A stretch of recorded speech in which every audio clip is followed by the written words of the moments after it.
Ang cute ng mga bibi. Ligo na kayo. Tingnan mo, pinoproteksyonan siya ng nanay na bibi, oh. Pag pumunta ako dito sa gilid, ayan, oh, kukuberan niya yung mga bibi. Akala niya kukunin ko yung mga anak niya. Ala, nakalabas na! Uy!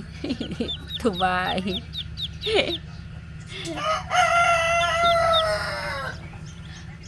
Nakalabas na yung ibang baby, oh. Ligo na.